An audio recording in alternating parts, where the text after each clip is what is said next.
आइए बात करते हैं दोस्तों, आज 30 अप्रैल 2020 गुरुवार हो चुका और जानेंगे दोस्तों अपन इस वीडियो में आज देश भर की तमाम बड़ी खबरों, हेडलाइंस, न्यूज और मुख्य समाचार पर नजर डालेंगे। सरकार ने लॉकडाउन में एक ढील दी है और इसके अलावा कई राज्यों में लॉकडाउन को 3 मई से भी एक्सटेंड कर दिया, यानी कि बढ़ा दिया। किन किन राज्यों में लॉकडाउन को बढ़ाया गया है, इसके अलावा भी दोस्तों स्टूडेंट्स यानी छात्र छात्राओं के लिए भी एक बड़ी खबर आ रही है। और साथ ही अगर आप प्राइवेट नौकरी करते हैं और अगर आपकी सैलरी 21,000 से कम है ना, तो सरकार ने आपके लिए 5 बड़ी घोषणाएं और बड़े ऐलान किए। एक एक करके सभी खबरों को जानेंगे इस वीडियो में। बिल्कुल ध्यान से बने रहेगा हमारे साथ और एकदम पूरा लास्ट तक जरूर देखिएगा।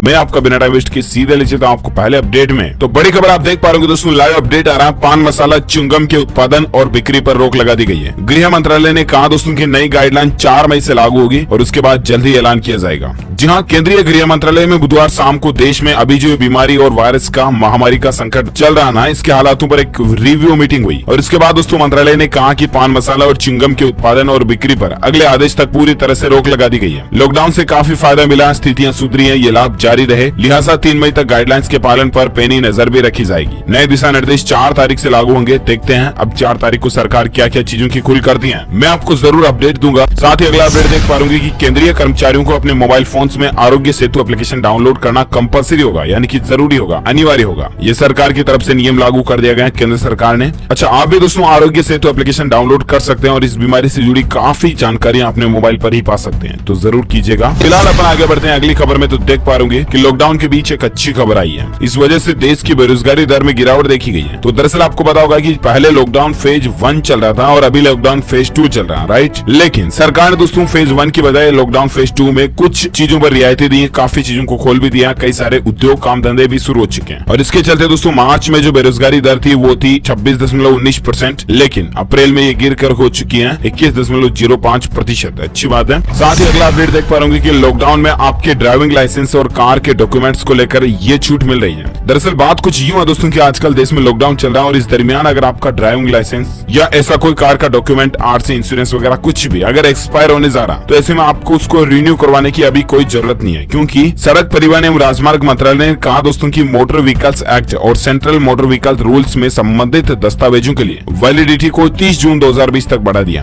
यानी कि चाहे आपका आज ही एक्सपायर हो रहा, 30 जून तक आपको रिन्यू कराने की जरूरत नहीं है। चलिए फिलहाल अगली खबर देख पा रहे सुप्रीम कोर्ट का एक बड़ा फैसला है। प्राइवेट अल्पसंख्यक संस्थानों में भी NEET की यानी कि नीट के जरिए होगा एडमिशन। जहां सुप्रीम कोर्ट ने दोस्तों आज नीट परीक्षा को लेकर अपना अंतिम फैसला सुना दिया और अब नीट परीक्षा सभी संस्थानों के लिए लागू होगी, जिसमें गैर सहायता प्राप्त प्राइवेट अल्पसंख्यक संस्थान भी शामिल होंगे। संस्थानों ने दावा किया दोस्तों कि यह अल्पसंख्यक के रूप में उनके संवैधानिक अधिकार का उल्लंघन करता है, लेकिन आखिरकार फैसला किसका? सुप्रीम कोर्ट का, और इसीलिए नीट एग्जाम को लेकर ये रूल्स लागू हो चुका है। चलिए साथ ही अगला अपडेट आ रहा कि CBSE ने 10वीं और 12वीं की परीक्षाओं को लेकर जारी की है ये जरूरी सूचना। स्टूडेंट्स फटाफट से चेक कर लीजिएगा इसको। तो बात कुछ यूं है दोस्तों कि CBSE ने ट्वीट किया कि पिछले कुछ दिनों से मीडिया पर, सोशल मीडिया में कई सारी आपने खबरें देखी होगी कि 10वीं के एग्जाम नहीं होंगे वगैरह वगैरह, राइट। लेकिन अब दोस्तों CBSE ने ये क्लेरिफिकेशन कर दिया कि 29 विषयों के लिए बोर्ड परीक्षाएं आयोजित की जाएगी 10वीं और 12वीं कक्षा की, जैसा कि 1 अप्रैल को ऑलरेडी CBSE ने सर्कुलर जारी करके बता दिया। तो वही सिस्टम लागू रहेगा लॉकडाउन खुलने के बाद। देखते हैं ऑफिशियली क्या अपडेट आता है। साथ ही अगला अपडेट आ रहा कि लॉकडाउन के 35 दिन बाद एक बड़ी राहत दी है सरकार ने। कल ही एक और नया आदेश जारी किया दोस्तों, और इसके तहत देश के विभिन्न हिस्सों में जो प्रवासी मजदूर, पर्यटक, छात्र छात्राएं वगैरह जो फंसे हुए हैं ना, वो अब उनके राज्य, उनके घर जा सकते हैं। इस फैसले से सरकार के इस फैसले के द्वारा तकरीबन 10 लाख लोगों को राहत मिलेगी।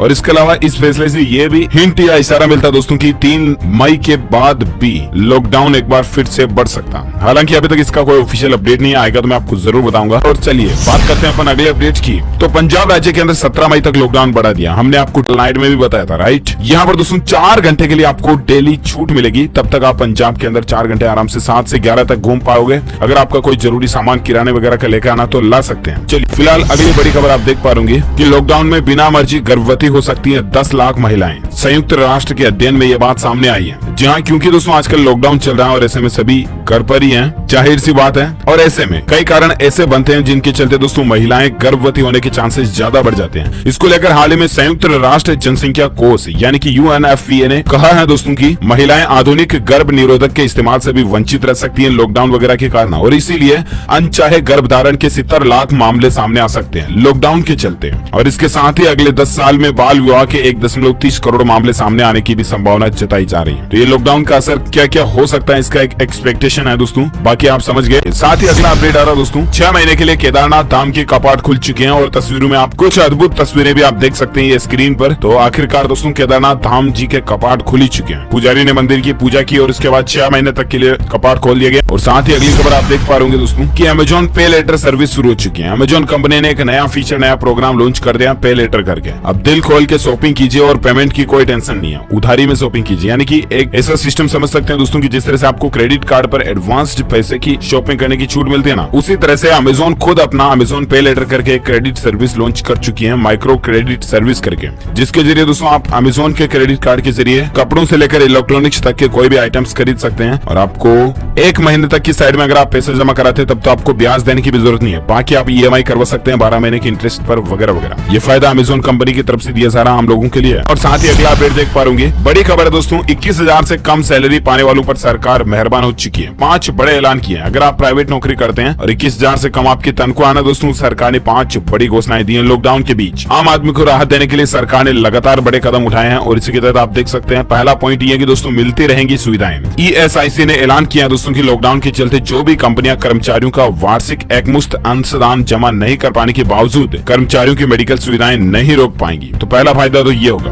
दूसरा है एक्सपायर कार्ड का कर सकते हैं इस्तेमाल, जहां कर्मचारी अपने कार्ड यानी कि मेडिकल कार्ड और इसके जरिए जो उन्हें मेडिकल सेवाएं मिलती है ना, वो अगर एक्सपायर हो गया तो भी उन्हें चिंता करने की जरूरत नहीं है, वे अपने पुराने कार्ड पर ही सेवाएं पा सकते हैं। ESIC ने कर्मचारियों का वार्षिक एकमुश्त अंशदान जमा न होने के बावजूद 30 जून तक पहले वाले कार्ड पर भी मेडिकल सेवाएं देने का ऐलान कर दिया। तीसरा पॉइंट आता है दोस्तों की प्राइवेट मेडिकल स्टोर से ली जा सकती हैं दवाइयां। ESIC ने कर्मचारियों या अन्य लाभार्थियों को लॉकडाउन के दौरान प्राइवेट मेडिकल स्टोर से दवाइयां खरीदने की सुविधा भी दे दी है। कर्मचारी प्राइवेट दुकानों से दवा खरीदने के बाद ESIC से खर्च किए गए पैसे को क्लेम भी कर सकते हैं। और ऐसे में जिन कर्मचारियों की नियमित दवाएं चलती हैं और लॉकडाउन में वे अस्पताल नहीं जा पा रहे हैं ना, उनको काफी राहत मिलेगी। चौथी घोषणा दोस्तों, अन्य अस्पतालों में हो सकता है इलाज। ESIC अस्पतालों को इस बीमारी के अस्पताल में बदल दिया गया और वहाँ पर इलाज कराने वाले कर्मचारियों को चिंता करने की जरूरत नहीं है। आपको किसी भी तरह की गंभीर बीमारी हो, आप किसी भी हॉस्पिटल में इलाज करा सकते हैं। इसके अलावा कंपनियों को बड़ी राहत मिली है, जिसमें आप देख सकते हैं कि कर्मचारी राज्य बीमा निगम ने कंपनियों को राहत देते हुए फरवरी और मार्च महीने का अंशदान भी जमा करने के लिए समय सीमा को 15 मई 2020 तक बढ़ा दिया।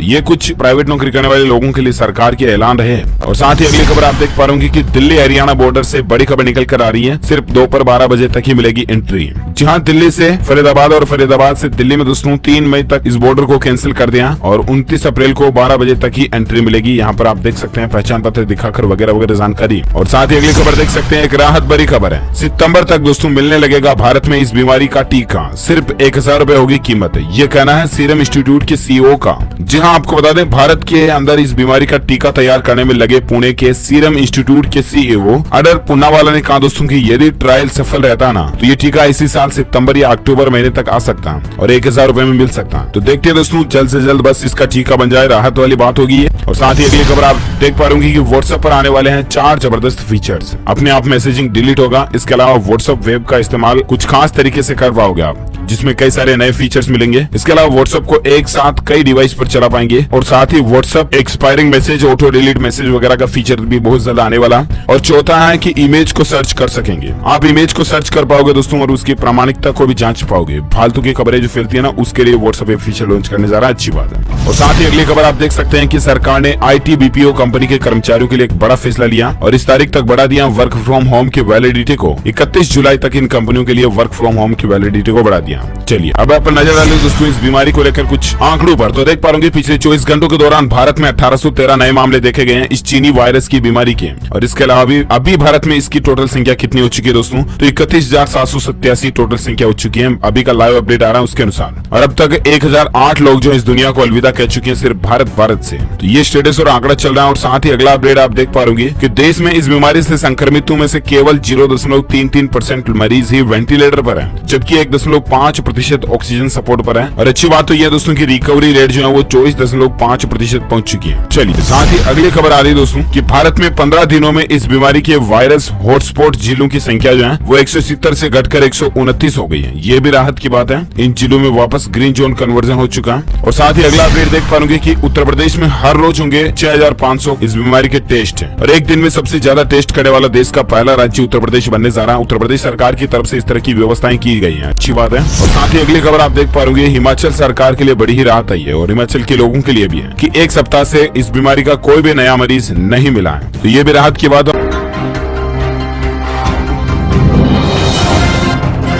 अगली खबर में बात करें दोस्तों आज के मौसम समाचार की, तो बड़ा अपडेट देख पाएंगे हिमाचल के 6 जिलों में ओलावृष्टि की भी चेतावनी जारी की गई है। 5 मई तक हिमाचल प्रदेश के अंदर मौसम खराब रहने की संभावना है। इसके अलावा संपूर्ण भारत के मौसम पूर्वानुमान की अगर बात करें दोस्तों तो आगामी 24 घंटों के दौरान पूर्वोत्तर भारत, तमिलनाडु, दक्षिणी आंतरिक कर्नाटक और केरल के कई जगहों पर गर्जना के साथ बारिश होगी। इसके अलावा पश्चिम बंगाल, बिहार के कुछ हिस्सों, उड़ीसा और मध्य महाराष्ट्र के कुछ जगहों पर भी हल्की से मध्यम बारिश की संभावना है। आंतरिक कर्नाटक, तटीय आंध्र प्रदेश, उत्तराखंड, उत्तरी पंजाब में कुछ जगहों पर भी हल्की बारिश हो सकती है और रायलसीमा में 1-2 जगहों पर हल्की बारिश होने की संभावना। उत्तर पश्चिमी राजस्थान में धूल भरी आंधी चलने की भी संभावना बन रही है। चलिए और साथ ही अगला अपडेट देख पाओगे कि अब व्हाट्सएप पर मिलेंगे ब्रिटानिया के प्रोडक्ट्स। कंपनी ने लॉन्च किया जीपीएस आधारित चैटबॉट स्टोर लोकेटर करके। जीपीएस आधारित इस चैटबॉट की मदद से ग्राहक जिन दुकानों में ब्रिटानिया के उत्पाद उपलब्ध हैं उसकी जानकारी आसानी से हासिल कर पाएंगे। इसके लिए ब्रिटानिया कंपनी ने नंबर भी जारी कर दिए हैं 4071012222। इस नंबर पर आपको BRIT लिख करके व्हाट्सएप मैसेज लिखना और आपको अपने नजदीकी लोकेशन स्टोर की गूगल मैप के जरिए मिल जाएगी। साथ ही अगला अपडेट आ रहा है उत्तर प्रदेश बोर्ड की तरफ से बड़ी खबर देख पा रहे दूरदर्शन पर आज से चलेंगी 10वीं और 12वीं की कक्षाएं। यूपी राज्य के स्टूडेंट्स जो है 10th 12th का सिलेबस दूरदर्शन पर ही पढ़ सकते हैं। सुबह 30-30 मिनट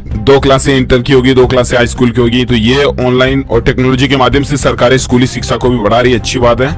और साथ ही अगला अपडेट आ रहा है कि धीरे धीरे लॉकडाउन उठाने पर आनंद महिंद्रा ने कही ये बात और सरकार को एक सुझाव भी दिया। तो दरअसल दोस्तों आनंद महिंद्रा ने सुझाव दिया कि सरकार को कुल 49 दिनों के बाद व्यापक स्तर पर लॉकडाउन को उठा लेना चाहिए। उनका कहना कि यदि देश के विभिन्न हिस्सों में धीरे धीरे लॉकडाउन उठता है तो औद्योगिक गतिविधियां चलानी मुश्किल होगी और इसकी गति भी धीमी होगी। महिंद्रा ने माना दोस्तों की सरकार के लिए लॉकडाउन से बाहर निकलने की योजना बनाना काफी चुनौतीपूर्ण काम है क्योंकि अर्थव्यवस्था की तमाम चीजें एक दूसरे से काफी जुड़ी हुई है। उन्होंने कहा कि आगे की योजना बड़े पैमाने पर संक्रमण को नियंत्रित करने और परीक्षण करने पर आधारित होनी चाहिए। केवल हॉटस्पॉट और लोगों के अति संवेदनशील समूह को ही अलग रखा जाना चाहिए, उनकी ये राय है। वैसे आपको क्या लगता है दोस्तों की सरकार को लॉकडाउन 3 मई के बाद भी बनाना चाहिए या नहीं? आपकी क्या राय है आप मुझे नीचे कमेंट करके जरूर बताना। और साथ ही फिलहाल अगला अपडेट देख पाओगे कि अर्थव्यवस्था को लेकर अमेरिकी अर्थव्यवस्था में एक दशक की सबसे बड़ी सुस्ती देखी गई है। पहली तिमाही में 4.8% घट गई जीडीपी। अमेरिका में तो हालात क्या चल रहे हैं आपको आसानी से पता ही होंगे। दुनिया के सबसे ज्यादा बदतर अगर हालात चल रहे हैं तो दुनिया के सबसे शक्तिशाली देश अमेरिका के ही चले हैं और इसीलिए अमेरिका की अर्थव्यवस्था को तगड़ा झटका लगा है। जनवरी, फरवरी, मार्च तिमाही की जो जीडीपी ग्रोथ रेट है वो रही -4.8%। चलिए साथ ही अगला अपडेट देख पाएंगे दोस्तों कि इस राज्य ने पेट्रोल पर लगाया इस बीमारी को लेकर सेस और अब इसके चलते पेट्रोल 6 रुपए और डीजल 5 रुपए प्रति लीटर महंगा हो चुका। हम बात करें दोस्तों नागालैंड राज्य सरकार की तरफ से ये फैसला लिया गया और नागालैंड राज्य में 28 अप्रैल की रात से ही ये फैसला लागू हो चुका। पेट्रोल 6 रुपए प्रति लीटर महंगा हो गया, डीजल 5 रुपए प्रति लीटर महंगा हो गया